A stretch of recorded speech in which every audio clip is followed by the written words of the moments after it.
holiday season is here once again. It's finished with Thanksgiving, and then we're having Christmas and New Year's. Imagine this. You just celebrated your 20th birthday being deployed in Iraq. You just got back and celebrating Christmas with your family. You have all your favorite food, and you get to chug it down with your favorite bottle of beer, or maybe a glass of wine. Guess what? You just broke the law. You're not old enough. The legal drinking age in the U.S. is 21. I'm here today to explain that the United States government should lower the legal drinking age limit to 18. And this is because having the legal drinking age of 21 is both unlawful and ineffective.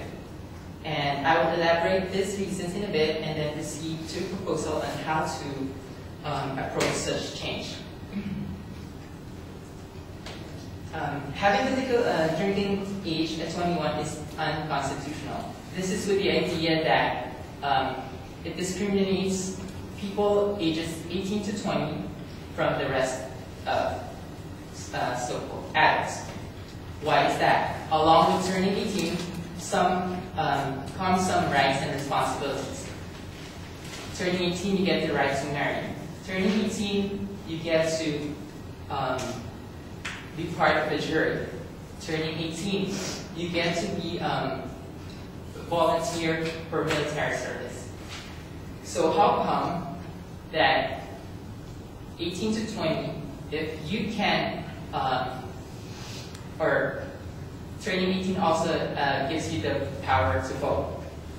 How come when you're 18 to 20, you can get to choose the leaders of this nation, you can go lay your life for the rights and freedom of the people of our nation, but you can't get a bottle of beer or a glass of wine? It doesn't make sense. So, the people that say that are for the legal drinking age 21 wouldn't say this is discrimination. They would say that it's more for benefits or dangers that comes along with that age.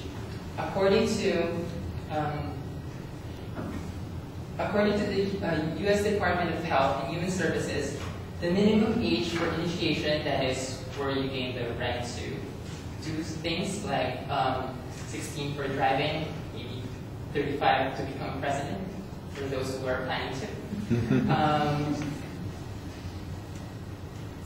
The minimum age for initiation is based on the specific behaviors involved and must take into account the dangers and benefits of the behavior at that given age. So what does that mean? It pretty much, for me, I understood it as that there are more dangers and less benefits of alcohol to those 18 to 20 than those 21 and above. I'm not sure if it's just me, but alcohol pretty much tastes the same if you're 18 and when you're 25. So let's forget about the benefits. I'll be focusing more on talking about the dangers. According to the National Transportation Safety Board back in 2007, it is estimated that the minimum drinking age laws, imperfect as they are, prevented nearly 25,000 motor vehicle fatalities since 1975. Don't get me wrong, I'm all for saving lives. But it is also back in 1975 that they became more stricter in our drunk driving laws. So who's to say that changing the minimum drinking the legal drinking age to 18 or to 21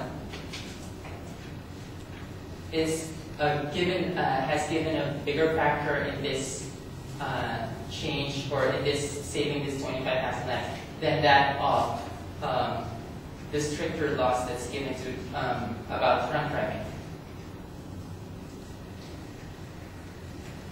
So it's a little bit harder to tell which one from the other. According to an article in American Economic Review back in 2001, this has basically shifted the risk of fatal accidents from teenagers, well, in our case, from 18 to 21, to younger adults, those of early 20s. The problem in drinking irresponsibly, the problem here is drinking irresponsibly and not drinking in general.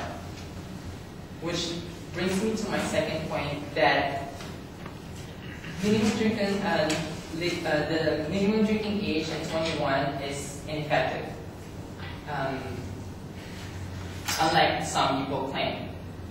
Yes, from the National Center for Statistics and Analysis in 2002, raising the legal drinking age to 21 did decrease the percentage of fatal traffic accidents for those between ages 18 to 20 by 30%, and this has the same or similar results from Massachusetts and Michigan and Maine done in the 1970s. But all these studies were done prior to the most previous one, which was done in 2009 by Jeffrey A. Myron, PhD senior lecturer and director of undergraduate studies in Harvard, that the MLDA, or the minimum legal drinking age at 21, has little or no effect on saving lives. Let me read his quote. The results are striking. Virtually all the life-saving impact of the MLDA 21 comes from the few early adopting states that was only temporarily occurring largely in the first year or two.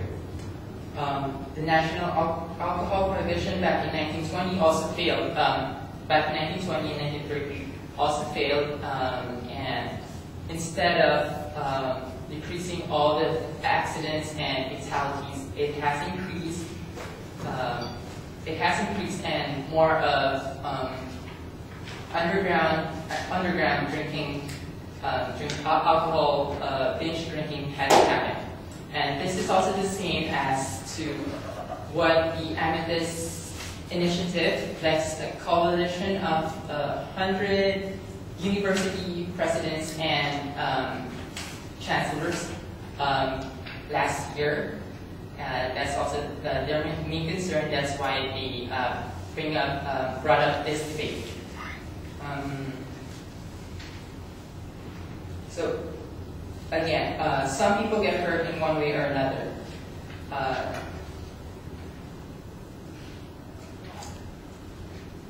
This just goes to show that the current policy of minimum legal drinking age is ineffective.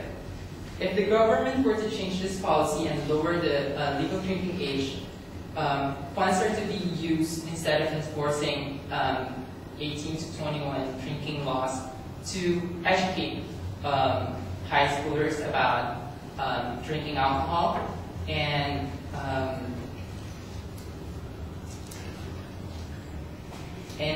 or what we call upcoming adults. Again, I'm all for saving lives. Allowing 18 to 20 to be able to enjoy alcohol doesn't really mean that they are going to be allowed to purchase it. This would take the possibility of underground drinking, or if I may spread or disperse the possibility of underground drinking or binge drinking. In closing, I hope that I have convinced most, if not all of you, that the government should lower the legal drinking age to 18. The current policy is both unlawful and ineffective. When given the chance for such change, I also have provided certain restrictions to respect the intentions of those against it. But for now, for those of legal age, drink responsibly. Cheers.